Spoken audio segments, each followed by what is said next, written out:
This is BiggerPockets Daily. I'm your host, Tyler. And if you're new to the show, I read articles from rockstar real estate investors every single day.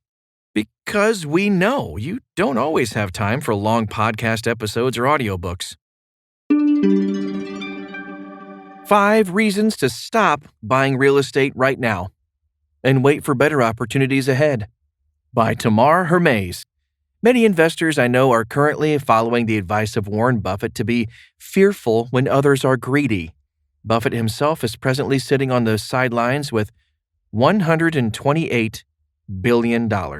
You may be thinking that he is a stock guy and does not own real estate. Actually, he owns quite a bit of it. While Buffett isn't counting doors, he is smart enough to hold a substantial amount of hard assets. Even if you don't love the Buffett, there are a substantial number of factors that every investor should be considering in this real estate climate.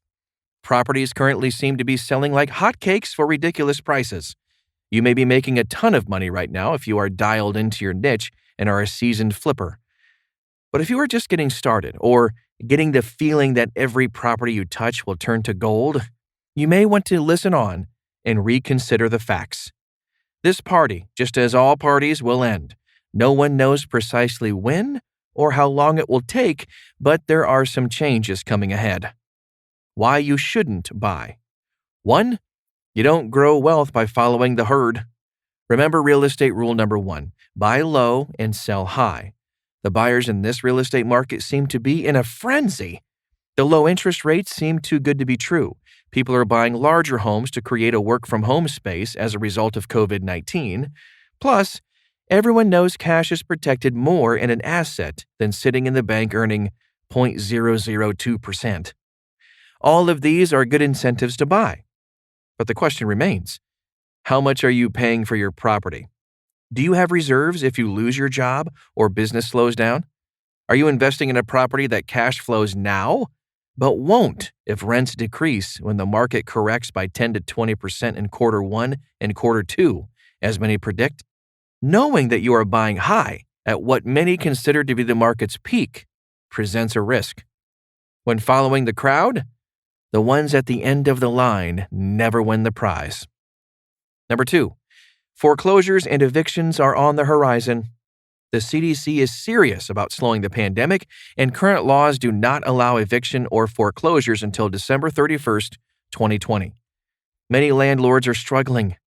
They are not receiving rents, can't cover the bills, and are now going to banks and requesting forbearances to let them have more time to pay the mortgage.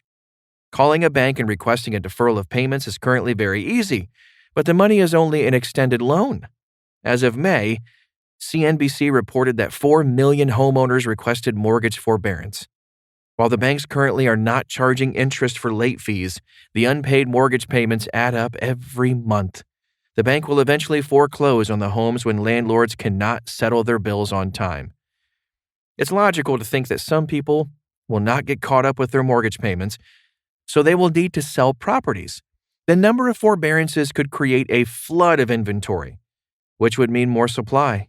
Many predict that when the government ends the moratorium, the fallout will start. Part of what has been driving up the housing prices is the low inventory. As long as there are fewer homes available than people who want to buy, prices will remain high, and sellers will have the upper hand in transactions with multiple offers. The question is, how high will prices continue to go?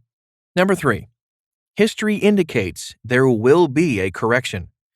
Historically, a full real estate cycle lasts 18 years. It takes time for the market to slow and then rebound. We are around year 13 if you count from 2007.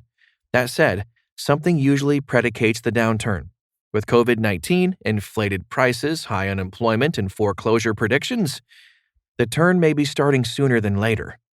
Money Instructor explains the reason for fluctuations in pricing. The housing market tends to cycle between shortage and surplus.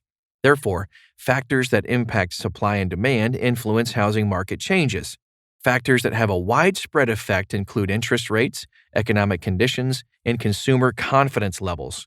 In looking at all the variables, it is clear why the real estate market is still booming. With real estate, a great deal can present itself in any market. Given the circumstances, though, a good deal now may be a great deal in the next 6 to 9 months.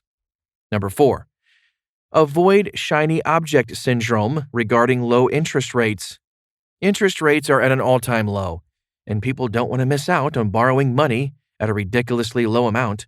But if rents start to fall with unemployment and evictions, and real estate prices begin to drop, a cash-flowing asset may go into the negative. If you are banking on riding high forever without much in reserves, you could be left vulnerable with too thin a margin, even at a 3% interest rate. Some experts already see a weakening in the real estate market while the pandemic continues to impact the world. Number 5, unemployment is at an all-time high. With all the flurry to buy property, people forget that unemployment rose higher in the past 3 months than it did during the 2008 recession. Millions are out of work, and Yelp data indicates that 60% of businesses closed during the pandemic are not reopening. With that big of a hit on our economy, you need to figure that many people can no longer afford their homes. COVID-19 has threatened our security, and people may be pursuing home buying as a way to ground themselves. Still, it seems hard to believe that all of this home purchasing can sustain itself, given the unemployment numbers. For every purchase, you should be asking yourself whether you can still manage a loss if prices in the rental market drop and values go down even 10 to 15%. Looking forward, no one has a crystal ball, and you need to do what works best for you. Just make sure you don't ignore the fact that we are living in unprecedented times. I can't help but think it would not hurt to take a deep breath and see what a little more patience will be worth in the long run. Telling a real estate investor to hold off on buying seems counterintuitive. Still, part of being a successful investor is the discipline to analyze historical patterns in the market and watch inventory. No seller's market lasts forever. And again, heed the words of Warren Buffett.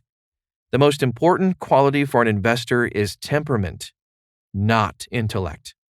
You need a temperament that neither drives great pleasure from being with the crowd or against the crowd. That's this Tuesday's show. What do you want to hear more of? Shoot us an email at podcast@biggerpockets.com to let us know. Thanks for spending time with us, and I'll be back tomorrow. No, really. If I'm not back tomorrow, something's seriously wrong.